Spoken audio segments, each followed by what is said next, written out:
മലപ്പുറം പാണ്ടിക്കാട് ചെമ്പ്രശ്ശേരിയിൽ ഉത്സവത്തിനിടെ വെടിവെപ്പുണ്ടായ സംഭവത്തിൽ 3 പേർ കൂടി അറസ്റ്റിൽ. ചെമ്പ്രശ്ശേരി സ്വദേശി ബഷീർ, കുടശ്ശേരി സ്വദേശികളായ സെയ്ദ് അലവി, ഉമ്മർ കൈഫ് എന്നിവരാണ് അറസ്റ്റിലായത്. താലപ്പൊലിക്കിടെ ചേരിതിരിഞ്ഞ് വലിയ സംഘർഷമാണ് ഉണ്ടായത്. എയർഗണ്ണിന്റെ വെടിയേറ്റ് ഇപ്പോഴും യുവാവ് ചികിത്സയിലാണ്.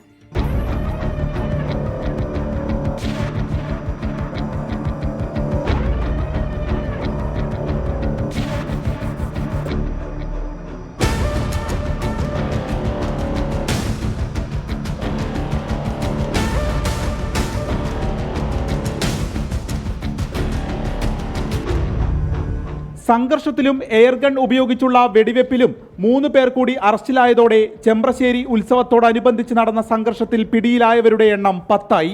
വെടിവെപ്പ് കേസിലെ പ്രധാന പ്രതി റഫീഖ് ഇപ്പോഴും ഒളിവിലാണ്. ഇയാൾക്കായുള്ള അന്വേഷണം പാണ്ടിക്കാട് പോലീസ് ഊർജിതമാക്കിയിട്ടുണ്ട്. വെടിയേറ്റ ചെമ്പ്രശ്ശേരി സ്വദേശി ലുക്കുമാൻ കോഴിക്കോട് മെഡിക്കൽ കോളേജ് ആശുപത്രിയിൽ ഇപ്പോഴും ചികിത്സയിൽ. കഴുത്തിനാണ് വെടിയേറ്റത്. ചീട്ടുകളിയെ തുടർന്ന് പൊട്ടിപ്പുറപ്പെട്ട സംഘർഷം പിന്നീട് 2 പ്രദേശങ്ങളായി ചേരിതിരിഞ്ഞ് കൂട്ടത്തല്ലിലാണ് കലാശിച്ചത്. പെപ്പർ സ്പ്രേ, ഇരുമ്പുവടി എന്നിവ ഉപയോഗിച്ചെല്ലാം ഏറെ നേരം അടി നടന്നു. ഇതിനിടയിലാണ് എയർഗൺ ഉപയോഗിച്ചുള്ള വെടിവെപ്പും. കൂടുതൽ പ്രതികൾ അറസ്റ്റിലാകാൻ ഉണ്ടെന്ന് പോലീസ് അറിയിച്ചു. 24 മലപ്പുറം.